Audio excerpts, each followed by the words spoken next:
여러분 안녕하십니까? 헬로티비 대구 경북 뉴스입니다. 10일 0시 기준 코로나19 신규 확진자는 경북이 4명, 대구가 1명입니다. 경북은 의성에서 자가격리 해제 전 검사를 통해 1명이 확진됐고, 구미에서는 발열 등의 증상으로 선별 진료소를 방문한 1명이 양성 판정을 받았습니다. 또 포항과 울릉에서는 기존 확진자의 접촉자 각 1명이 자가격리 중 확진됐습니다. 대구에서는 지난 설 연휴 기간 발생한 의성 집단 감염과 관련한 확진자가 1명입니다. 대구시는 청년이 가진 고민과 문제들을 직접 해결하기 위해 시민 참여 플랫폼 청년정책 네트워크를 운영하고 있습니다. 특히 올해는 주민참여 예산제에 청년 분과가 신설되고 청년 파트에 10억 원의 예산이 배정됐는데요. 자세한 내용 대구 청년센터 활동지원팀의 노동욱 팀장 연결해 알아보겠습니다. 팀장님 안녕하십니까? 네, 안녕하세요. 저는 대구 청년센터의 활동지원팀장으로 있는 노동욱이라고 합니다. 네, 반갑습니다. 우선 대구시 청년 정책 네트워크란 무엇인지 설명 부탁드립니다. 대구 청년정책 네트워크는 줄여서 보통 청정넷이라고 많이들 하고요. 대구시 청년기본조례 제11조에 근거해서 만들어진 청년 참여 기구입니다. 시정에 청년의 소통과 참여를 통해 청년 당사자의 의견을 반영하기 위해서 2015년에 청년위원회라는 것이 처음으로 만들어졌고요. 이후에 대구 청년센터에서 운영 중인 정책 제안 플랫폼인 청년온이라는 사업과 2019년도에 통합을 하면서 대구 청년정책 네트워크라는 이름으로 올해 3기째 운영 중이고요. 이것은 조례상에 명시된 참여기구입니다. 네, 어떤 활동을 하는지 자세히 설명해 주실까요? 청년정책 네트워크는 매년 참가자 모집을 시작으로 1년간 운영을 하고요. 청년의 눈높이에 맞는 정책 제안을 하기 위해서 기본 교육 과정인 청년 생활정책 학교가 있습니다. 보통 5강에서 한 8강 정도 사이에서 진행을 했고요. 그리고 현재 정책을 진행하고 있는 청년정책 모니터링 활동도 자체적으로 진행하고 또 참가자들 간의 청년 네트워킹 그리고 다양한 정책 포럼, 세미나, 역량 강화 등이 진행이 되고요. 저희 작년부터 코로나라는 제약이 있긴 했지만 타 지역 참여기구 간의 교류가 계속 진행되어 왔습니다. 특별히 광주랑 달빛 교류가 청년들 간의 교류가 진행되어 왔습니다. 그리고 대구 시정에 청년 목소리를 내기 위해서 시정 참여 활동도 청년 정책 네트워크 멤버들이 열심히 참여하고 있습니다. 네, 올해 주요 일정도 소개해 주시죠. 본격적으로 4월부터 참가자들을 총 5개 분과 10개의 소모임으로 구성하여 정책 제안을 위한 분과 모임이 10월까지 진행을 합니다. 분과 모임 중에 청년들이 직접 행정에 찾아가서 만남도 가지고 정책 모니터링도 같이 진행을 하고요. 또 참여자들이 자체 기획해서 진행하는 다양한 포럼 그리고 교류회, 세미나들이 중간중간에 진행이 되고요. 저희가 9월에 대구 청년주간이라는 대구 청년축제가 있는데 거기에 맞춰서 정책 박람회도 타시도 청년 참여 기구들과 함께 논의해서 진행해 보려고 지금 준비 중에 있습니다. 그리고 10월에 저희가 최종 공유회를 통해서 우수 정책을 제안한 분과의 시상도 하고 저희가 12월에는 청년희망 공동체라고 2019년도에 사회적 합의를 통해서 청년이 살기 좋은 도시 대구를 만들기 위한 노력들을 계속 진행해 오고 있는데요. 거기 마지막에 12월 달에 성과 공유회를 통해서 올 한 해 진행됐던 청년 정책을 전반으로 돌아보는 것으로 마무리를 하는 과정입니다. 이 코로나 시대에 대구 청년들의 최근 관심사는 무엇인가요?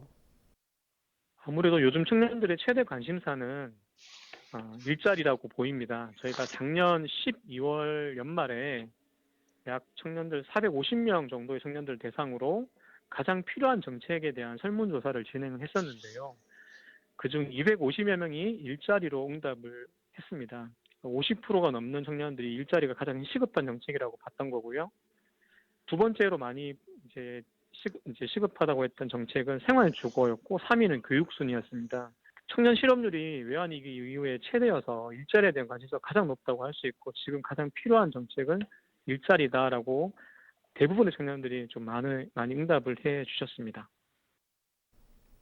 네, 청년들의 활발한 정책 제안과 대구시의 적극적인 수용이 큰 호응으로 이어지는 것 같습니다. 청년 정책 네트워크를 운영하는 대구 청년센터에 대해서도 소개해 주시죠. 네, 대구 청년센터는 2016년 7월에 개소를 시작으로 청년의 삶 속으로 더 가까이라는 슬로건을 가지고 3개의 공간을 현재 운영 중에 있습니다. 공간은 활동그래, 공감그래, 다운나그래인데요.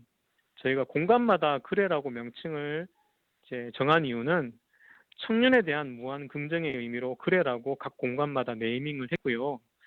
공간마다 사업들이 다양하게 진행이 되고 있는데 활동그래라는 공간은 청년들의 활동을 지원하는 곳으로 대구 청년정책 네트워크, 청년 공동체 활성화, 다온나그래 공간 운영, 또 대구 청년축제인 청년주간 사업을 진행을 하고요.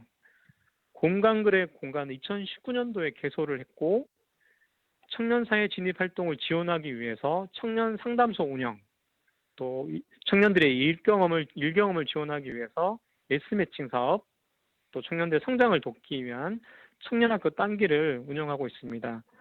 다온나그래 공간은 경북대 서문 근처에 있고요. 청년들이 정말 자유롭게 월요일부터 토요일까지 오전 10시부터 저녁 10시까지 이용할 수 있는 공간입니다. 누구나 와서 사용할 수가 있는 공간으로 다온나그래가 운영 중에 있고요. 현재 청년센터는 3개의 공간을 운영하고 있습니다. 네, 많은 활동을 하고 계신데요. 팀장님 마지막으로 청년들에게 추천하고 싶은 프로그램이 있다면 소개해 주실까요? 지금 청년들에게 가장 시급한 정책이 아마 일자리라고 좀 전에 제가 말씀을 드렸는데요. 지금 청년센터에서 현재 모집 중인 2021년 디지털 활용 청년 일자리 사업인 예스매칭을 좀 가장 소개하고 싶습니다. 저희가 다른 일반적인 사업과는 다르게 먼저 청년 사업장을 모집하고 거기에 청년들을 매칭하는 일자리 사업인데요.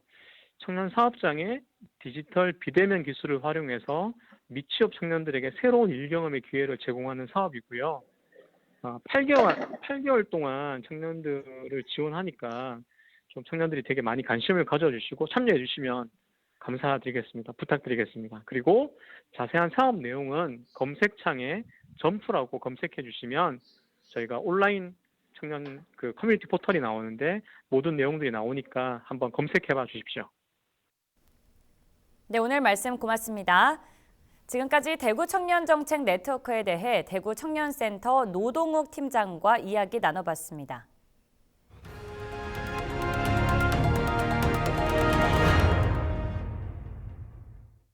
우리 지역 소식을 보다 자세히 들여다보는 대구 경북 돋보기 순서 이어갑니다.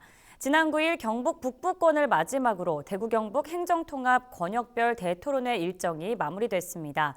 각 권역별 시민 반응과 토론 내용 종합해봤습니다. 하혜수 대구 경북 행정통합 공론화위원회 공동위원장을 영상으로 만나보시죠.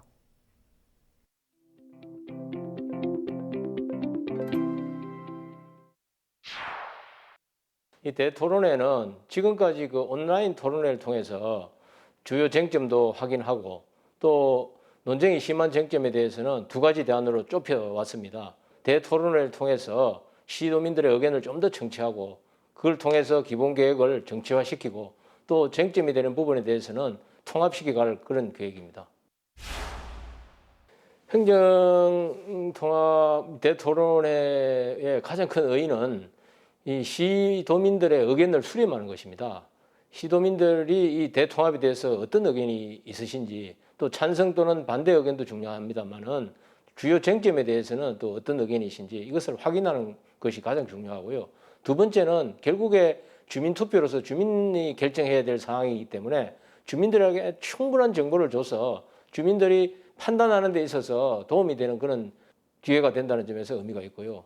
3번째는 이 주민 주도, 지방 주도, 지금까지는 중앙정부 주도적으로 시도 통합을 추진했습니다만은 지금 이번에는 지방정부 주도 또는 주민 주도로 한번 해보자는 게 중요한 의미가 있습니다. 그래서 대토론회는 이번 정책 실험에 있어서 중요한 토론의 장이 된다고 봅니다.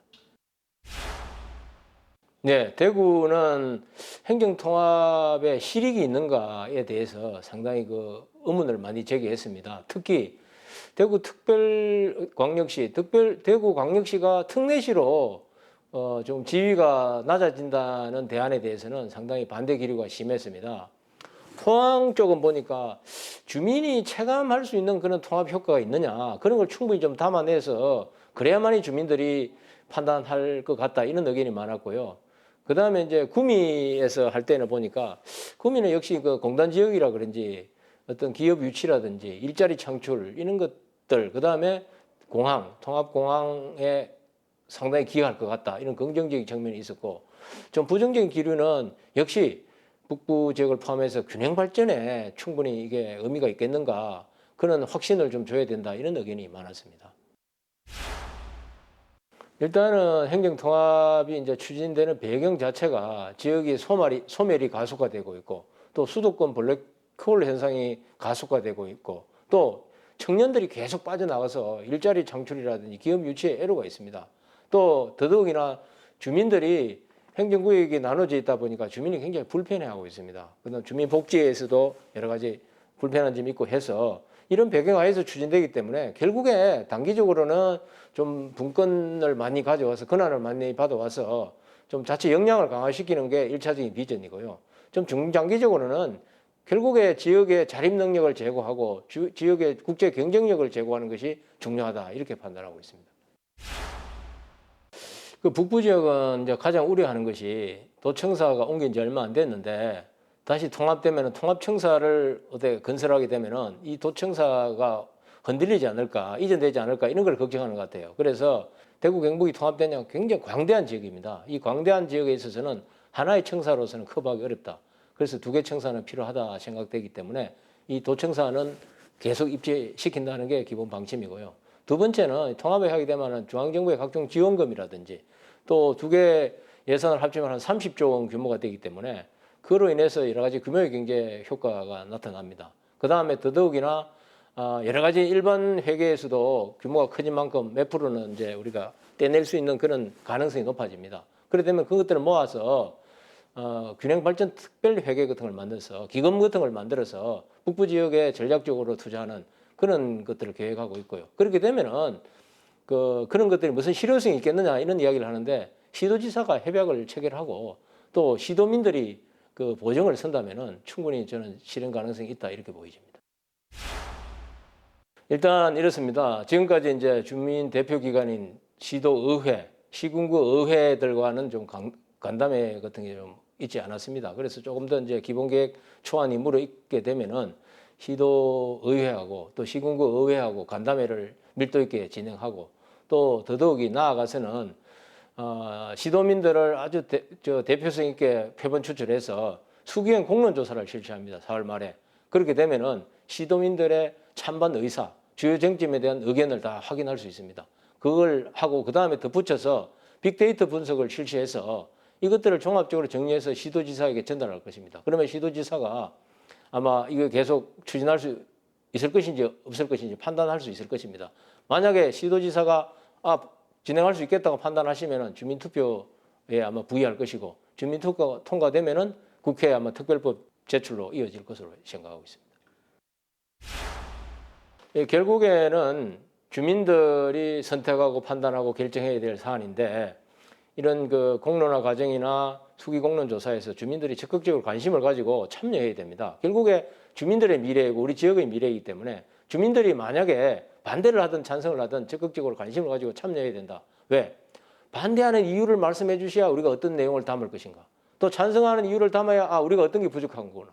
이런 걸 우리가 해낼 수 있기 때문에 시도민 여러분들이 판단을 하기 위해서는 우리가 정보도 제공하지만 여러분들도 적극적인 관심을 가져야 된다. 이런 말씀을 드리겠습니다.